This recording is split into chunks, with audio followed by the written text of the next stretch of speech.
सत श्री अकाल, मैं रीना मान तुसीं देख रहे हो D5 चैनल पंजाबी ते लैके हाज़र हाँ पंजाब बुलेटिन। सब तो पहला एक नज़र मारांगे अज दीआं अहम सुर्खियां ते। नਵੇਂ ਮੰਤਰੀਆਂ ਨੂੰ ਵਿਭਾਗਾਂ ਦੀ ਕੀਤੀ ਵੰਡ, 5 ਮੰਤਰੀਆਂ ਨੂੰ ਦਿੱਤੇ ਵੱਖੋ ਵੱਖਰੇ ਵਿਭਾਗ। ਕੱਲ ਚੁੱਕੀ ਗਈ ਸੀ ਇਨ੍ਹਾਂ ਮੰਤਰੀਆਂ ਦੇ ਵੱਲੋਂ ਸਹੁੰ।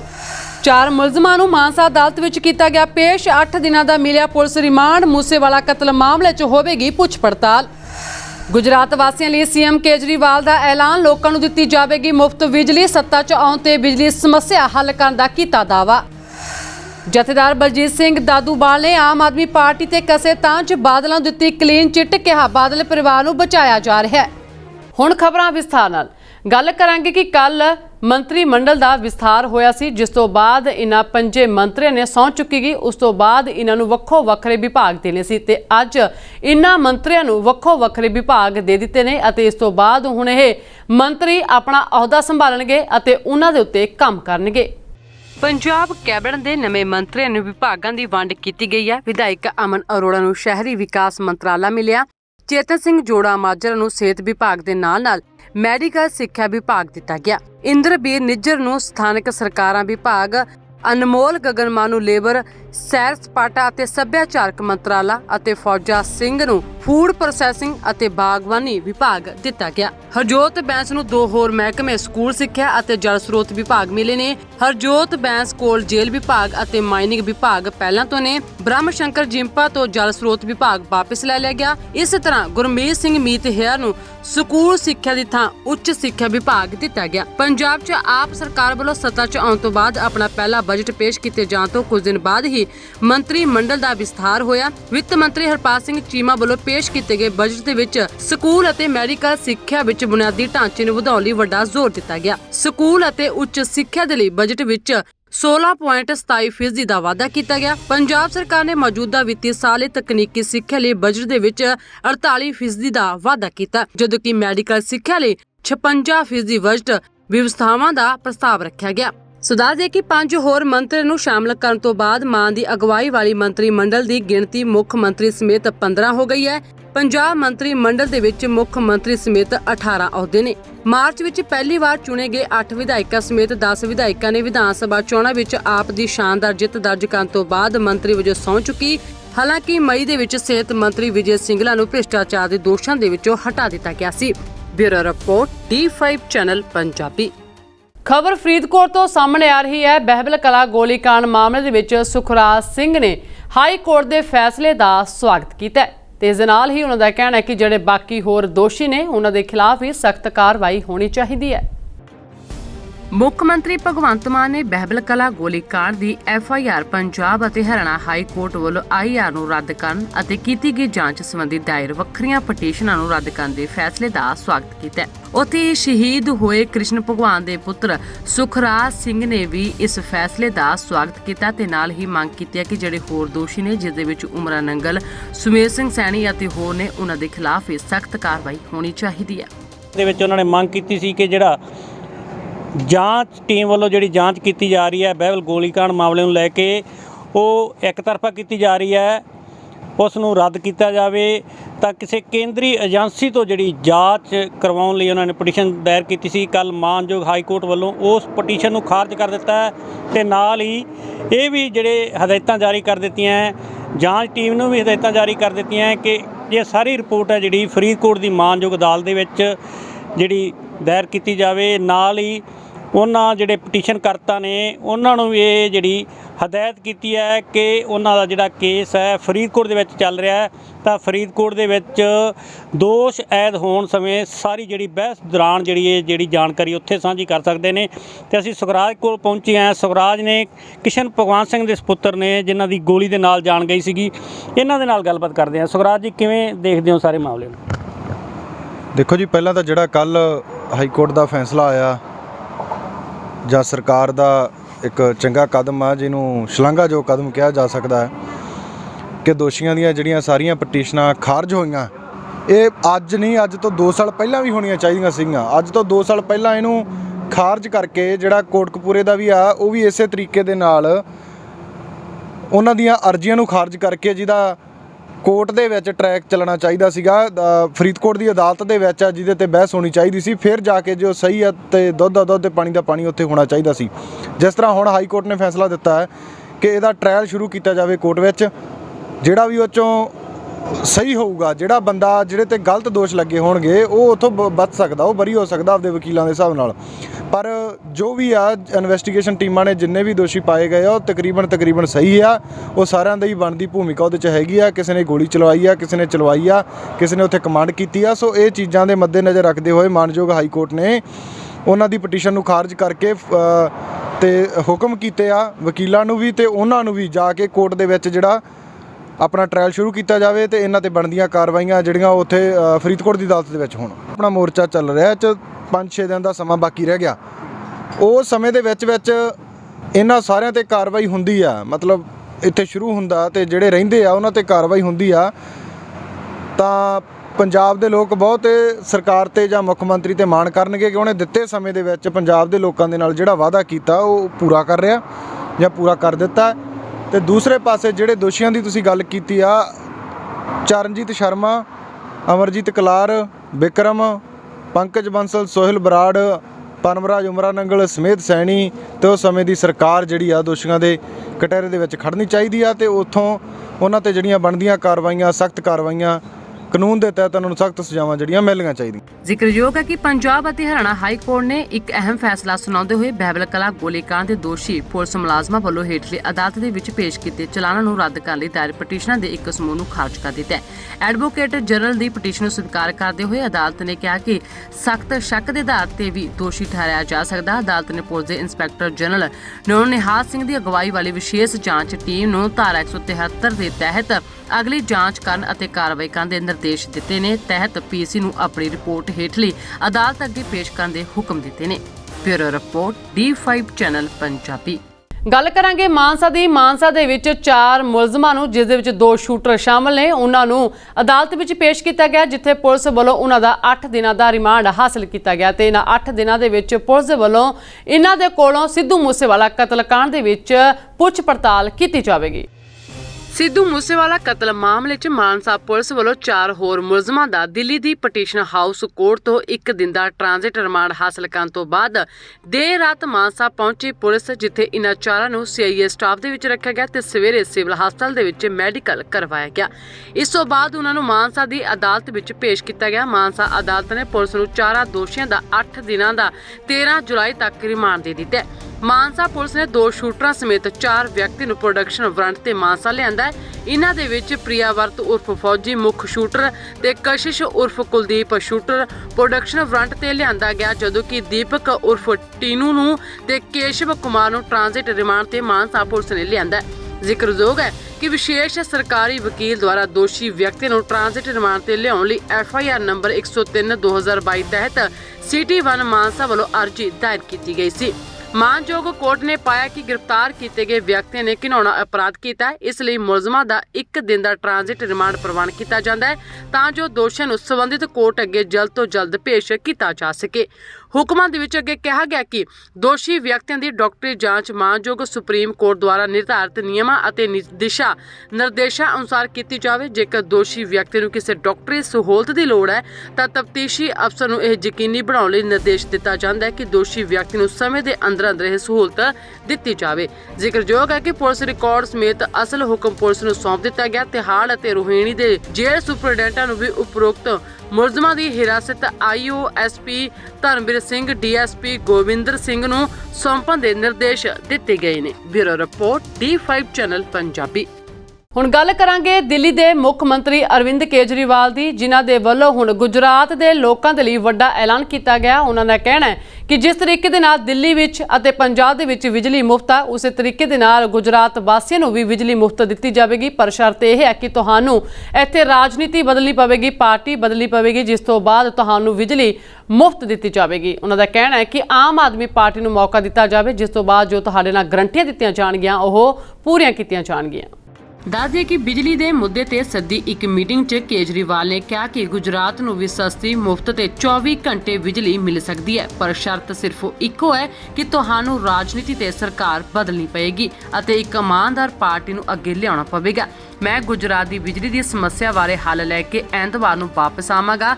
ਇਸ ਦੌਰਾਨ ਜਦੋਂ ਕੁਝ ਲੋਕਾਂ ਨੇ ਉਹਨਾਂ ਨੂੰ ਦਰਪੇਸ਼ ਸਮੱਸਿਆਵਾਂ ਦਾ ਜ਼ਿਕਰ ਕੀਤਾ ਤਾਂ ਆਪ ਆਗੂ ਨੇ ਕਿਹਾ ਕਿ ਉਹ ਇਨ੍ਹਾਂ ਬਾਰੇ ਵੱਖਰੇ ਤੌਰ ਤੇ ਚਰਚਾ ਕਰਨਗੇ। ਉਹਨਾਂ ਨੇ ਕਿਹਾ ਕਿ ਜੇਕਰ ਗੁਜਰਾਤ ਦੇ ਮੰਤਰੀ ਹਜ਼ਾਰਾਂ ਯੂਨਿਟ ਦੀ ਖਪਤ ਦੇ ਬਾਵਜੂਦ ਜ਼ੀਰੋ ਬਿਜਲੀ ਬਿੱਲ ਦਾ ਲਾਭ ਲੈ ਸਕਦੇ ਨੇ ਤਾਂ ਆਮ ਲੋਕ क्यों नहीं। तो वो अपने बच्चों को कैसे पढ़ाएगा, अपने परिवार को रोटी कैसे खिलाएगा?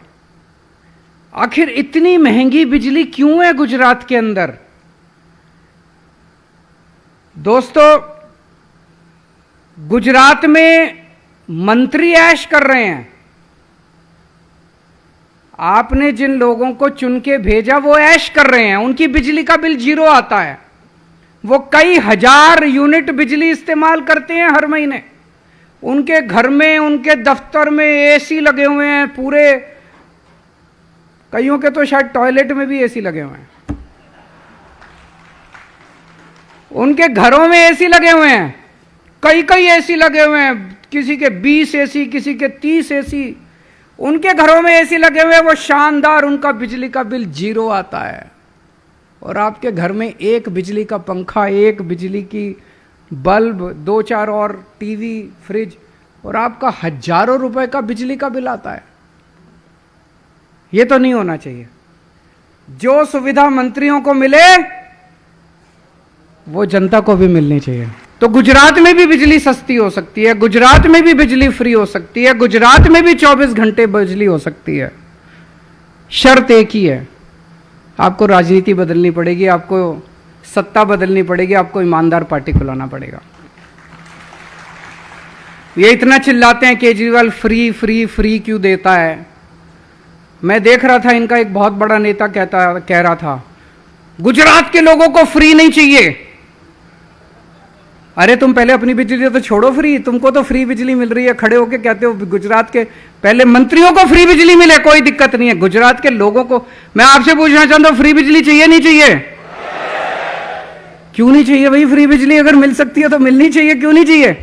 उनको ये डर लगता है कि अगर फ्री बिजली दे दी, लोगों को फ्री में मिलने लग गई, इनको लूटने के लिए पैसे नहीं बचेंगे सरकार में। इनको पैसे लूटने हैं, लूटने के लिए पैसे नहीं बचेंगे। तो दोस्तों, आज मीडिया के माध्यम से मैं पूरे गुजरात को कहना चाहता हूं कि गुजरात में भी फ्री बिजली मिल सकती है। मैं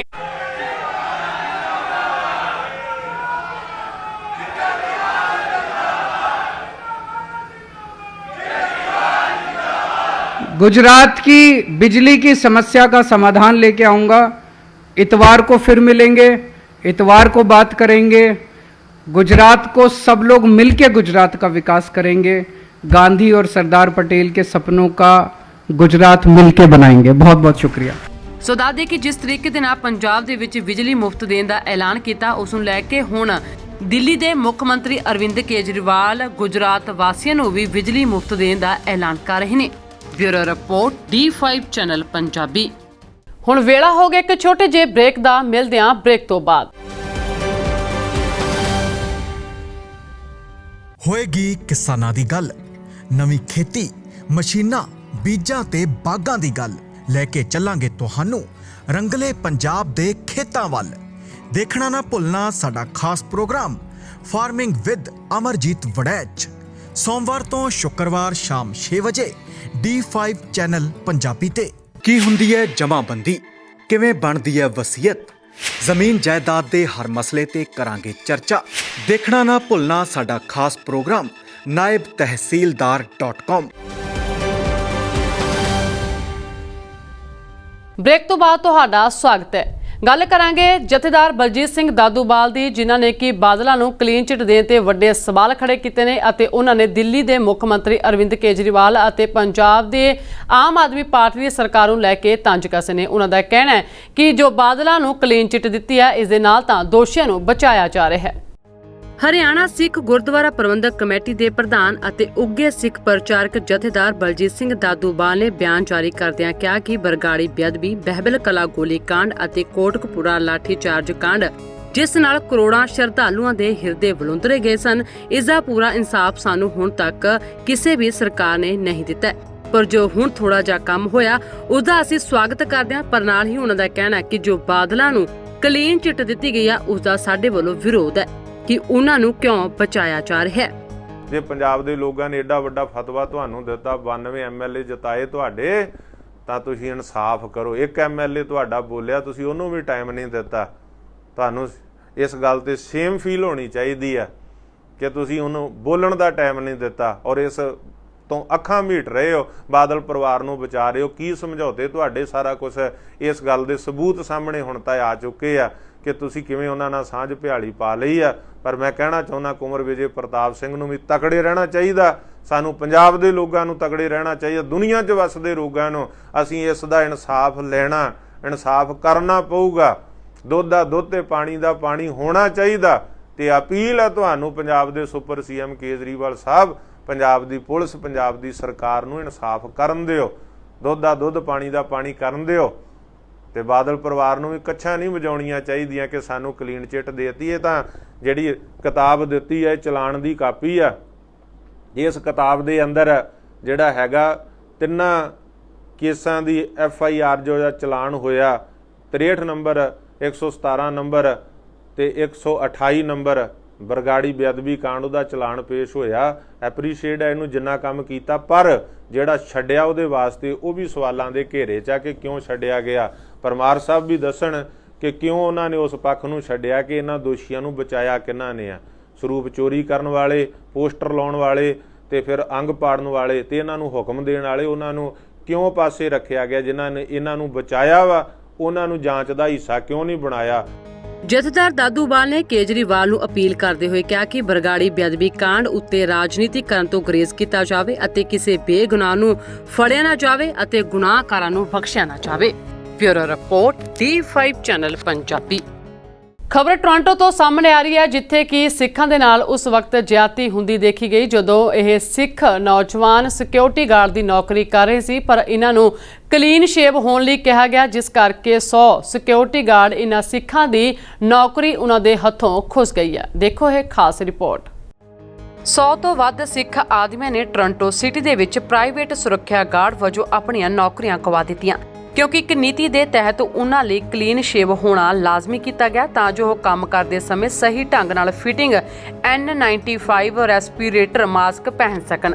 ਅਜਿਹੇ ਸਮੇਂ ਵਿੱਚ ਜਦੋਂ ਸ਼ਹਿਰ ਭਰ ਵਿੱਚ ਜ਼ਿਆਦਾਤਰ ਸੈਟਿੰਗਾਂ ਦੇ ਵਿੱਚ COVID-19 ਮਾਸਕ ਦੇ ਹੁਕਮਾਂ ਨੂੰ ਹਟਾ ਦਿੱਤਾ ਗਿਆ, world Sikh organisation of Canada ਨੇ ਇਸ ਨੀਤੀ ਨੂੰ ਬੇਤੁਕਾ ਕਿਹਾ ਅਤੇ ਕਿਹਾ ਕਿ ਗਾਰਡਾਂ ਨੂੰ ਉਹਨਾਂ ਦੇ ਵਿਸ਼ਵਾਸ ਲਈ ਸਜ਼ਾ ਦਿੱਤੀ ਜਾ ਰਹੀ ਹੈ।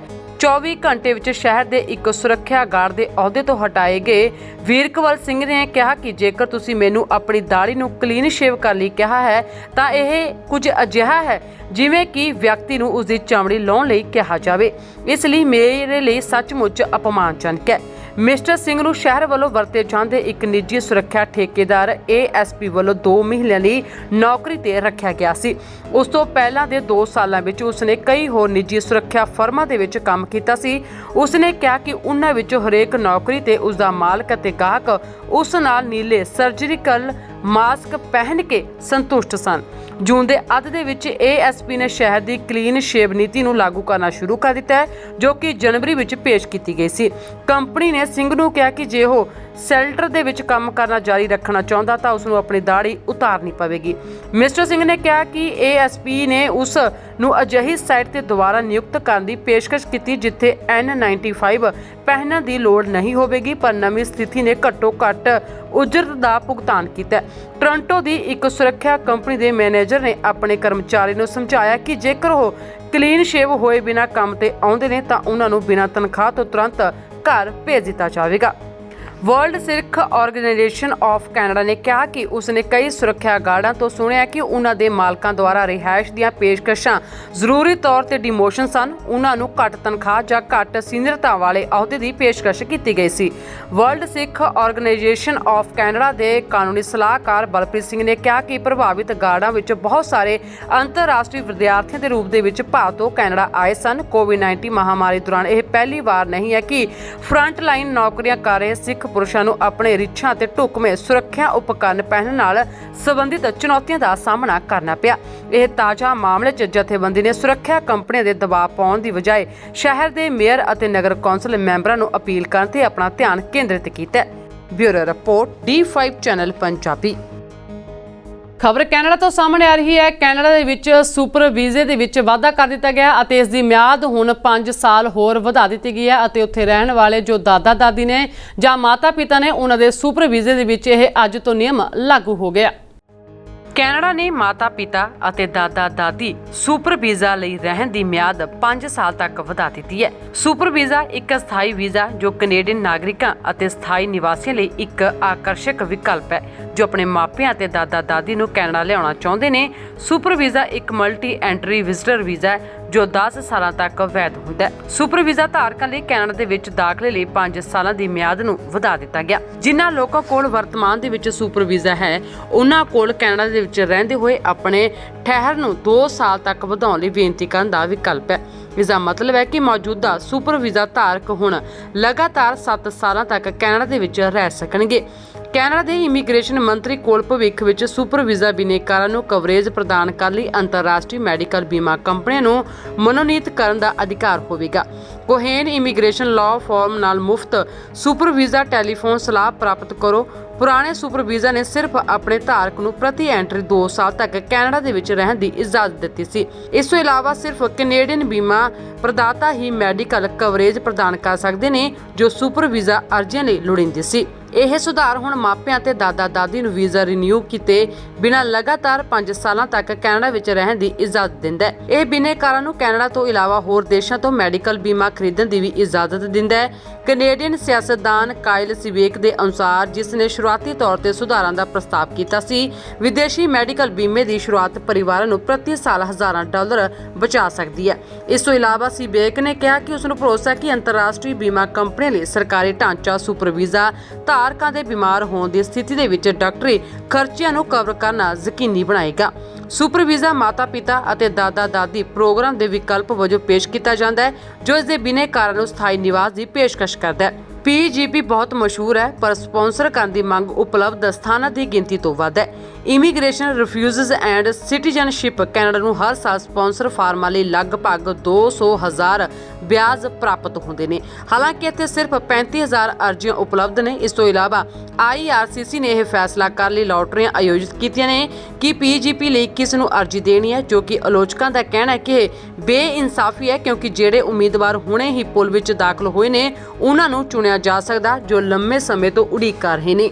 ਸੁਪਰ ਵੀਜ਼ਾ ਪ੍ਰਾਪਤ ਕਰਨ ਲਈ ਕੋਈ ਲਾਟਰੀ ਨਹੀਂ ਪਰਿਵਾਰਾਂ ਨੂੰ ਵਧੇਰੇ ਨਿਸ਼ਚਿਤਤਾ ਦੀ ਪੇਸ਼ਕਸ਼ ਕਰਦਾ। ਇਸ ਤੋਂ ਇਲਾਵਾ PGP ਦੇ ਮੁਕਾਬਲੇ ਸੁਪਰ ਵੀਜ਼ਾ ਪ੍ਰਾਪਤ ਕਰਨ ਦੇ ਵਿੱਚ ਘੱਟ ਸਮਾਂ ਲੱਗਦਾ ਹੈ। ਸੁਪਰ ਵੀਜ਼ਾ ਪ੍ਰੋਸੈਸਿੰਗ ਦੇ ਵਿੱਚ ਮਹੀਨੇ ਲੱਗ ਸਕਦੇ ਨੇ ਜਦੋਂ ਕਿ PGP ਪ੍ਰੋਸੈਸਿੰਗ ਦੇ ਵਿੱਚ ਕਈ ਸਾਲ ਲੱਗ ਸਕਦੇ ਨੇ। ਅੰਤ ਵਿੱਚ ਸੁਪਰ ਵੀਜ਼ਾ ਮਾਪਿਆਂ ਅਤੇ ਦਾਦਾ ਦਾਦੀ ਨੂੰ ਕੈਨੇਡਾ ਵਿੱਚ ਵਧੇਰੇ ਸਮਾਂ ਪ੍ਰਦਾਨ ਕਰਦਾ ਅਤੇ ਵੈਧਤਾ ਦੀ ਮਿਆਦ ਲੰਘਣ ਤੱਕ ਦੇਸ਼ ਵਿੱਚ ਦੁਬਾਰਾ ਦਾਖਲ ਹੋਣ ਤੇ ਨਵੀਨੀਕਰਨ ਦੀ ਲੋੜ ਨਹੀਂ ਹੁੰਦੀ। Bureau report D5 channel Punjabi. ਖਬਰ ਖੇਡ ਜਗਤ ਨਾਲ ਜੁੜੀ ਹੋਈ ਸਾਹਮਣੇ ਆ ਰਹੀ ਹੈ। ਭਾਰਤੀ ਕ੍ਰਿਕਟ ਮਹਿਲਾ ਟੀਮ ਨੇ ਸ਼੍ਰੀਲੰਕਾ ਨੂੰ ਮਾਤ ਪਾਈ ਹੈ ਤੇ 10 ਵਿਕਟਾਂ ਨਾਲ ਉਸ ਨੂੰ ਹਰਾ ਦਿੱਤਾ। ਦੇਖੋ ਇਹ ਖਾਸ ਰਿਪੋਰਟ। ਭਾਰਤੀ ਮਹਿਲਾ ਕ੍ਰਿਕਟ ਟੀਮ ਨੇ ਗੇਂਦ ਤੇ ਬੱਲੇ ਨਾਲ ਦਬਦਬਾ ਬਣਾਉਂਦੇ ਹੋਏ ਦੂਜੇ ਵਨਡੇ ਵਿੱਚ ਸ਼੍ਰੀਲੰਕਾ ਨੂੰ 10 ਵਿਕਟਾਂ ਨਾਲ ਹਰਾਉਂਦੇ ਹੋਏ 3 ਮੈਚਾਂ ਦੀ ਵਨ-ਡੇ ਸੀਰੀਜ਼ ਦੇ ਵਿੱਚ 2-0 ਦੀ ਅਜੇਤੀ ਬੜਤ ਬਣਾ ਲਈ ਹੈ। ਭਾਰਤੀ ਗੇਂਦਬਾਜ਼ਾਂ ਨੇ ਸ਼੍ਰੀਲੰਕਾ ਨੂੰ 50 ਓਵਰਾਂ ਦੇ ਵਿੱਚ 173 ਦੌੜਾਂ ਤੇ ਆਊਟ ਕਰਕੇ ਟੀਮ ਦੀ ਜਿੱਤ ਦੀ ਨੀਂਹ ਰੱਖੀ। ਤੇਜ਼ ਗੇਂਦਬਾਜ਼ ਰੇਣੂਕਾ ਸਿੰਘ ਨੇ 28 ਦੌੜਾਂ ਦੇ ਕੇ 4 ਵਿਕਟਾਂ ਹਾਸਲ ਕੀਤੀਆਂ ਜਦਕਿ ਦੀਪਤੀ ਸ਼ਰਮਾ 230 ਤੇ ਮੇਘਨਾ ਸਿੰਘ 243 ਨੇ ਵੀ ਵਿਕਟਾਂ ਲਈਆਂ। ਭਾਰਤ ਦੀਆਂ ਸਲਾਮੀ ਬੱਲੇਬਾਜ਼ਾਂ ਨੇ ਦੌਰੇ ਤੇ ਪਹਿਲੀ ਵਾਰ ਇਕੱਠੇ ਚੰਗਾ ਪ੍ਰਦਰਸ਼ਨ ਕਰਦੇ ਹੋਏ 174 ਦੌੜਾਂ ਦੀ ਅਟੁੱਟ ਸਾਂਝੇਦਾਰੀ ਕੀਤੀ ਜਿਸ ਨਾਲ ਭਾਰਤ ਨੇ 25.4 ਓਵਰਾਂ ਦੇ ਵਿੱਚ ਹੀ ਟੀਚਾ ਹਾਸਲ ਕਰ ਲਿਆ। ਮਧਾਣਾ ਤੇ ਸੈਫਾਲੀ ਦੀ ਇਹ ਸਾਂਝੇਦਾਰੀ ਸ਼੍ਰੀਲੰਕਾ ਖਿਲਾਫ ਭਾਰਤ ਦੀ ਕਿਸੇ ਵੀ ਵਿਕਟ ਲਈ ਸਰਬੋਤਮ ਸਾਂਝੇਦਾਰੀ ਹੈ। ਇਸ ਨਾਲ ਹੀ ਮੰਧਾਣਾ 83 ਗੇਂਦਾਂ ਦੇ ਵਿੱਚ ਅਜੇਤੂ 94 ਤੇ ਸੈਫਾਲੀ ਵਰਮਾ 71 ਗੇਂਦਾਂ ਵਿੱਚ ਅਜੇਤੂ 71 ਦੀ ਜੋੜੀ ਆਲੋਚਨਾ ਕਰਨ ਵਾਲਿਆਂ ਨੂੰ ਜਵਾਬ ਦੇਣ ਵਿੱਚ ਕਾਮਯਾਬ ਰਹੀ ਹੈ। ਪਹਿਲਾ ਵਨਡੇ ਆਸਾਨੀ ਨਾਲ ਜਿੱਤਣ ਤੋਂ ਬਾਅਦ ਭਾਰਤੀ ਟੀਮ ਦੂਜੇ ਵਨਡੇ ਦੇ ਵਿੱਚ ਵੀ ਮੁੱਖ ਦਾਅਵੇਦਾਰ ਦੇ ਰੂਪ ਵਿੱਚ ਉਤਰੀ ਸੀ। ਟਾਸ ਜਿੱਤ ਕੇ ਭਾਰਤੀ ਕਪਤਾਨ ਹਰਮਨਪ੍ਰੀਤ ਕੌਰ ਨੇ ਗੇਂਦਬਾਜ਼ਾਂ ਦੇ ਮੁਤਾਬਿਕ ਪਿੱਚ ਤੇ ਸ਼੍ਰੀਲੰਕਾ ਨੂੰ ਬੱਲੇਬਾਜ਼ੀ ਦਾ ਸੱਦਾ ਦਿੱਤਾ। ਮੇਜ਼ਬਾਨ ਟੀਮ ਪਾਰੀ ਦੀ ਸ਼ੁਰੂਆਤ ਦੇ ਵਿੱਚ ਹੀ ਮੁਸ਼ਕਲਾਂ ਦੇ ਵਿੱਚ ਆ ਗਈ। ਤੇਜ਼ ਗੇਂਦਬਾਜ਼ ਰੇਨੂਕਾ ਸਿੰਘ ਨੇ ਸਟ੍ਰੀਕ ਲਾਈਨ ਤੇ ਲੈਂਥ ਨਾਲ ਗੇਂਦਬਾਜ਼ੀ ਕਰਦੇ ਹੋਏ ਕਰੀਅਰ ਦਾ ਸਰਬੋਤਮ ਪ੍ਰਦਰਸ਼ਨ ਕੀਤਾ। ਰੇਨੂਕਾ ਨੇ ਸ਼ੁਰੂਆਤੀ 3 ਵਿਕਟਾਂ ਹਾਸਲ ਕਰਕੇ ਸ਼੍ਰੀਲੰਕਾ ਦੇ ਮੱਧ ਕ੍ਰਮ ਦੇ ਬੱਲੇਬਾਜ਼ਾਂ ਨੂੰ ਜਲਦ ਆਊਟ ਕੀਤਾ। ਹੇਠਲੇ ਨੰਬਰ ਦੀ ਬੱਲੇਬਾਜ਼ੀ ਅਮਾ ਕੰਚਨਾ ਨੇ 83 ਗੇਂਦਾਂ ਦੇ ਵਿੱਚ ਅਜੇਤੂ 47 ਦੌੜਾਂ ਦੀ ਪਾਰੀ ਖੇਡ ਕੇ ਟੀਮ ਦਾ ਸਕੋਰ 150 ਤੋਂ ਦੌੜਾਂ ਪਾਰ ਪਹੁੰਚਾਉਣ ਦੇ ਵਿੱਚ ਅਹਿਮ ਭੂਮਿਕਾ ਨਿਭਾਈ ਹੈ। ਤਜਰਬੇਕਾਰ ਆਫ ਸਪਿਨਰ ਦੀਪਤੀ ਨੇ ਆਖਰੀ 2 ਗੇਂਦਾਂ ਤੇ 2 ਵਿਕਟਾਂ ਹਾਸਲ ਕਰਕੇ ਸ਼੍ਰੀਲੰਕਾ ਦੀ ਪਾਰੀ ਨੂੰ ਸਮੇਟਿਆ। Bureau report D5 channel Punjabi. ਜਾਂਦੇ ਇੱਕ ਵਾਰ ਫਿਰ ਨਜ਼ਰ ਮਾਰਾਂਗੇ ਅੱਜ ਦੀਆਂ ਅਹਿਮ ਸੁਰਖੀਆਂ ਤੇ। ਨਵੇਂ ਮੰਤਰੀਆਂ ਨੂੰ ਵਿਭਾਗਾਂ ਦੀ ਕੀਤੀ ਵੰਡ। 5 ਮੰਤਰੀਆਂ ਨੂੰ ਦਿੱਤੇ ਵੱਖੋ ਵੱਖਰੇ ਵਿਭਾਗ। ਕੱਲ ਚੁੱਕੀ ਗਈ ਸੀ ਇਨ੍ਹਾਂ ਮੰਤਰੀਆਂ ਦੇ ਵੱਲੋਂ ਸਹੁੰ। 4 ਮੁਲਜ਼ਮਾਂ ਨੂੰ ਮਾਨਸਾ ਅਦਾਲਤ ਵਿੱਚ ਕੀਤਾ ਗਿਆ ਪੇਸ਼। 8 ਦਿਨਾਂ ਦਾ ਮਿਲਿਆ ਪੁਲਿਸ ਰਿਮਾਂਡ। ਮੂਸੇਵਾਲਾ ਕਤਲ ਮਾਮਲੇ 'ਚ ਹੋਵੇਗੀ ਪੁੱਛ ਪੜਤਾਲ। ਗੁਜਰਾਤ ਵਾਸੀਆਂ ਲਈ ਸੀਐਮ ਕੇਜਰੀਵਾਲ ਦਾ ਐਲਾਨ। ਲੋਕਾਂ ਨੂੰ ਦਿੱਤੀ ਜਾਵੇਗੀ ਮੁਫਤ ਬਿਜਲੀ। ਸੱਤਾ 'ਚ ਆਉਣ ਤੇ ਬਿਜਲੀ ਸਮੱਸਿਆ ਹੱਲ ਕਰਨ ਦਾ ਕੀਤਾ ਦਾਅਵਾ। ਜਥੇਦਾਰ ਬਲਜੀਤ ਸਿੰਘ ਦਾਦੂਵਾਲ ਨੇ ਆਮ ਆਦਮੀ ਪਾਰਟੀ ਤੇ ਕਸੇ ਤਾਂ 'ਚ ਬਾਦਲਾਂ ਨੂੰ ਦਿੱਤੀ ਕਲੀਨ ਚਿੱਟ। ਕਿਹਾ ਬਾਦਲ ਪਰਿਵਾਰ ਨੂੰ ਬਚਾਇਆ ਜਾ ਰਿਹਾ ਹੈ। ਅੱਜ ਦੇ ਬੁਲੇਟਿਨ ਦੇ ਵਿੱਚ ਇੰਨਾ ਹੀ। ਕੱਲ ਫੇਰ ਹਾਜ਼ਰ ਹੋਵਾਂਗੇ ਲੈ ਕੇ ਨਵੀਆਂ ਤੇ ਤਾਜ਼ੀਆਂ ਖਬਰਾਂ। ਮੈਨੂੰ ਦਿਓ ਇਜਾਜ਼ਤ। ਸਤਿ ਸ਼੍ਰੀ ਅਕਾਲ।